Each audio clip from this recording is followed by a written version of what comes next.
This week on Hermitcraft. I don't have the 1,000 diamonds, Force. You can't look at me. Well, I'm looking at everyone. There's 4 of you. You could probably, put a few together. 3 men in their 30s not have 1,000 diamonds between them. The economy is in shambles. Welcome to the Hermitcraft recap. My name is Pixel Riffs, our writer is Sloy XP. Captions on this video were provided by Liara. And if you can hear the distant sound of cheering, it's the entire community rallying behind Grian and Gemini Tay as they resist their usual instinct to build stuff and prank people, and instead attempt to become proficient speedrunners for the latest round of the mid-offs. Which is quite fitting given that the rest of the server is speedrunning a financial crisis.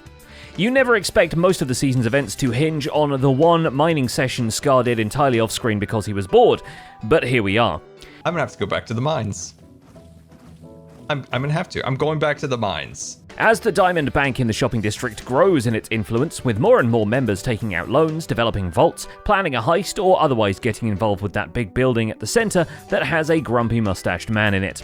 So before we start to accrue too much interest, just kidding, like and subscribe, let's take a look at all the events and mishaps that occurred on the Hermitcraft server this week. Sorry for doing business with you. Should be. Starting with the fallout from last week's bad egg situation, where Joel Smallish Beans has put out a hit on false symmetry. It's like, you do yes and, it's like role-play, whatever, like improv. I don't know why I've just yes-anded everything. This has cost him 1,000 diamonds, but we'll get into his poor financial decisions just a bit later into the show. For now, the spotlight is on the Gem, Grian and Etho trio, who've been paid an absurd amount of in-game currency to creatively ruin false symmetry's day. Naturally, this is awful news for Grian's observatory that he's been saying will get some interiors for 3 episodes in a row now. It did not. Today, 2 things are happening. I'm building the interior of this, but we also last episode took a lot of diamonds to prank False, so...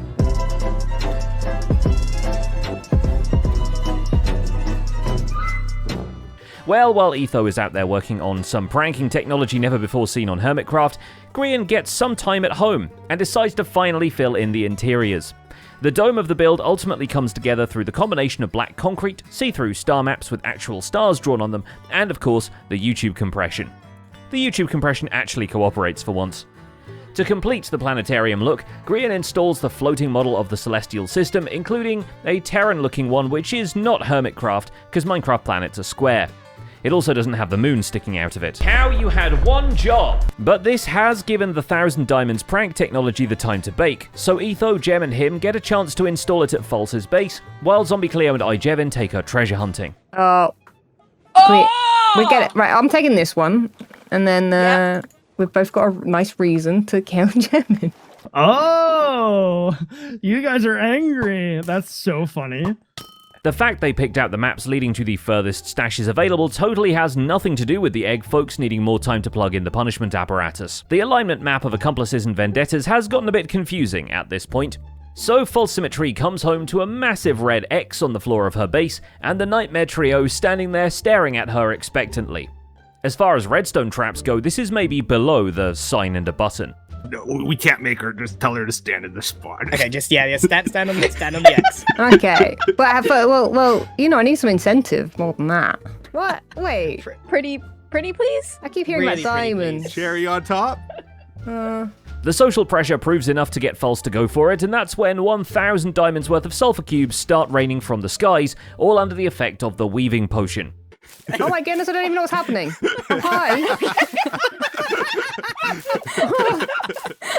Oh my goodness. Trapped in them.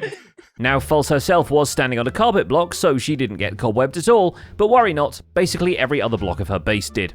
What even? God, I'm stuck. I'm actually stuck again. Wait, why am I in them? The full scale of the damage can only really be visible from the map view of the base. And of course, cobweb blocks can be cleared with just water streams, but so can the insane amount of decorative foliage, carpets, and torches that they've been covering.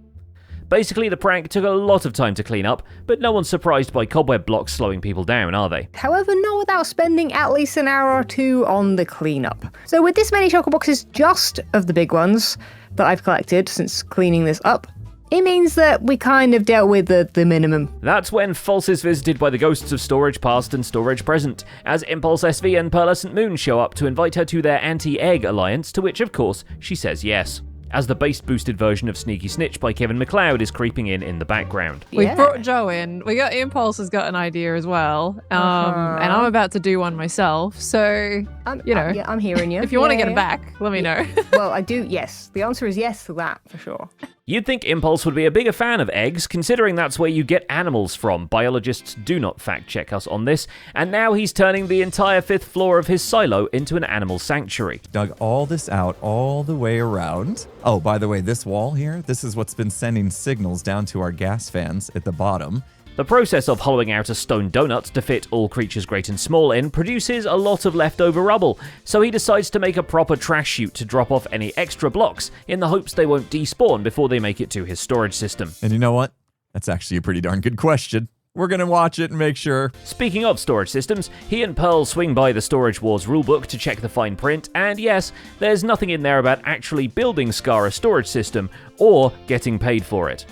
Their solution to this is letting themselves into the bank vault and breaking diamond blocks until Scar notices, which eventually he does, and even calls in the C team for security, because you can't spell security without C. I must say, as far as vaults go, Scar, and I'm a vault man, what the heck is this? If they want a bit more job security, though, they can always volunteer to make a better vault, which Mumbo snags from the job board. It's a good thing Scar didn't do a contest for this one, because we don't think the Guppy Geyser would have made a good bank vault either. See, a lot of false promises. He's going to pay us for our job still as well, and he's going to rope you in now. Well, he hasn't even done the last one. You got paid with the trophy for your prototype. Impulse is happy just having been promised enough money that he can retire and spend some time with his buddies at the driving range. Because there is now a driving range, Cubfam135 spent a whole episode building it. Ironically, this also involved placing down an insane amount of cobwebs, though Cub gets his by farming them with weaving potions on the central end island. Luckily, the Enderman can't get him under this secure roof made of dirt, the material that Enderman can pick up. Believe it or not, this net is actually larger than the net we made back in Season 6 by about a shulker box or two of cobwebs, so...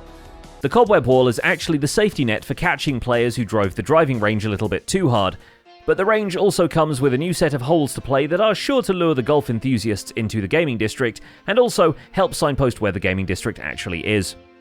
Yeah, let the other hermits know this thing is now open and available. But the bank vault needs all the security it can get, granted that Scar has dug up over 7,500 deep slate diamond ore this season, leaving him eventually with 2 double chests of diamond stacks, which could still fit in an ender chest if you shrink them through False's magic storage.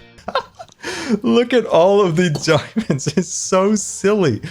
Shoot, I keep forgetting I don't have a proper way in and out of this. Though far from the whole sum has to actually sit there in the bank vaults, as on top of Joel Smallish Beans coming in to loan the diamonds to pay the egg gangsters their dues, BOO comes in to take out 1,000 diamonds too, seemingly just to flex on Joel Smallish Beans because he gets a considerably smaller interest rate. So I think I shouldn't have any trouble selling moss.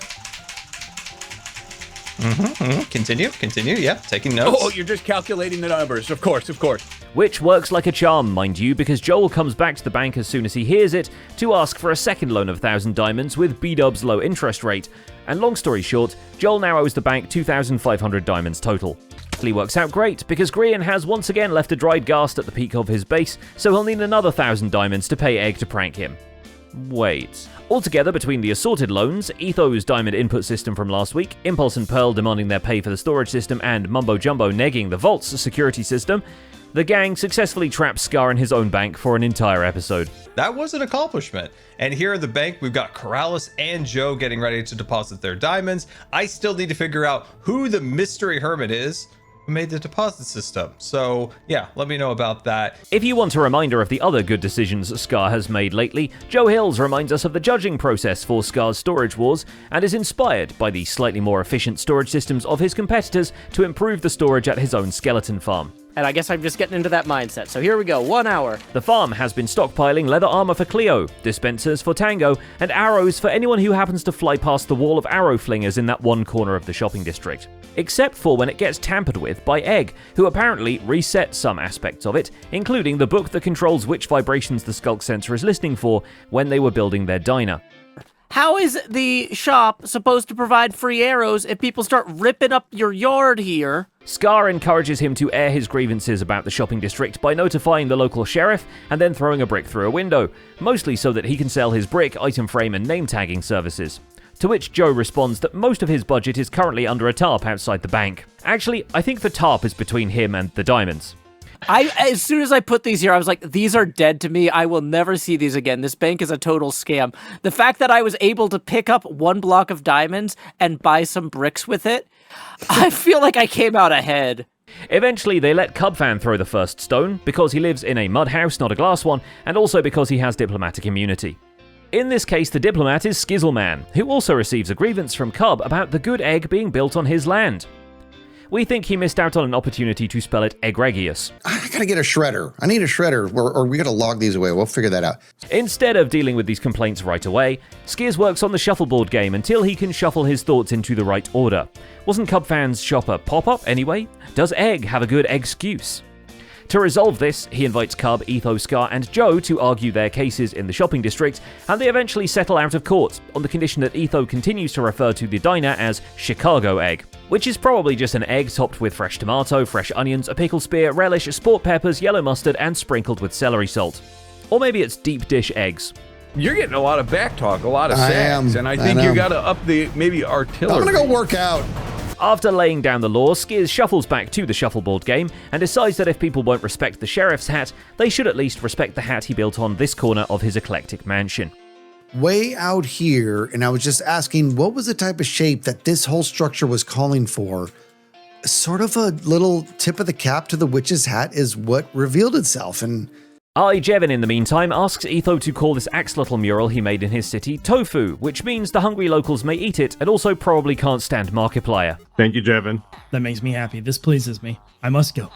The tour of Etho's base comes in handy for Jevin's own project when he has to fit a whole panorama of his pirate ambition into the nether tunnel leading to, well, his actual pirate ambition. As you walk through this, I wanted to have a lot of pirate features in it as well. And so as you progress through the tunnel, I thought it would be cool to have some like gold and some skulls and pirate banners. Since water is not available in the nether, the sunken cave leading up to his portal ends up being realized with a blue glass fog effect, and frankly is false advertisement given that water is pretty famously not available at his actual base either.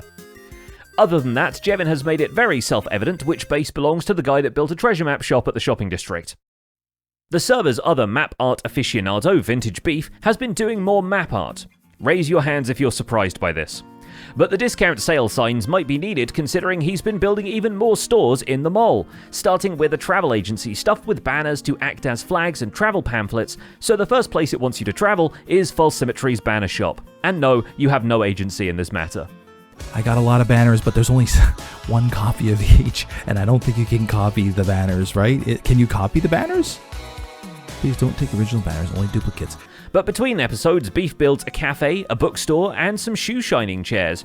Hopefully the Iron Golems have a better time protecting the employees of these ones. This is not good. Now I gotta get 2 more. I gotta like start a villager farm or some villager breeding farm or something because I feel, guy, you failed. You had 1 job. As for where you'll be getting the shoes to shine, he's now working on a shoe store, but since that's just a lot of armor stands, he settles for just showing us the posing work on a single armor stand, his statue in the nether tunnel that leads to his base. Then he tries to decipher how to play Shuffed to Bits with Azuma, which begins with them trying to work out how to fix the redstone. It didn't, which is curious because it kind of looks like everything's okay. XB Crafted's minigames need less supervision, but in the case of Sockball, he'll referee anyway, as matches play out between Jevin and Joe Hills, then later Mumbo and Pearl.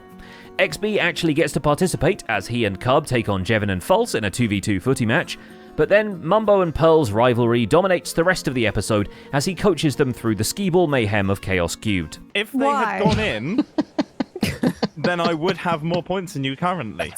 But they I think didn't. that's the important thing to remember. And penultimately, there's Mumbo, who has to put his money where his mouth is and actually build the art gallery so people can put their money where his gift shop is. You know, I'm starting to find the fun in this. It's a task so monotonous that it comes back around to not being monotonous. I get to just listen to my brain. Of course, the art world is difficult to make a living from, so Mumbo first decides to chase after the more reliable income of being paid to insult people. So we were talking about the plant a lot lot, and then we moved on to other things, and Pearl was asking our opinion on other things, and obviously we didn't want to give it without payment.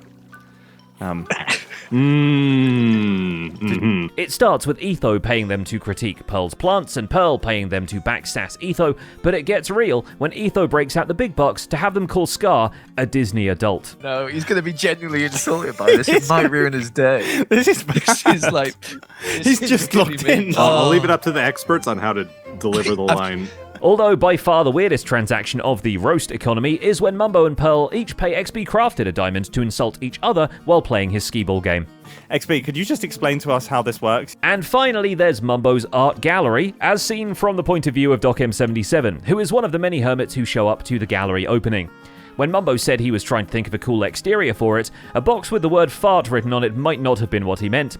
But I guess it was more fun doing a tour when he could guarantee most of the server was online. Right, I really don't know how to format this tour, this gallery tour, by the way. I did not think this far ahead. Of all the ways for us to find out that Corrales has his own face embossed on the inside of his helmet, or that Skizzleman actually has a dynamite Cubfan135 impression. I built a sports complex for the group to hang out and do some.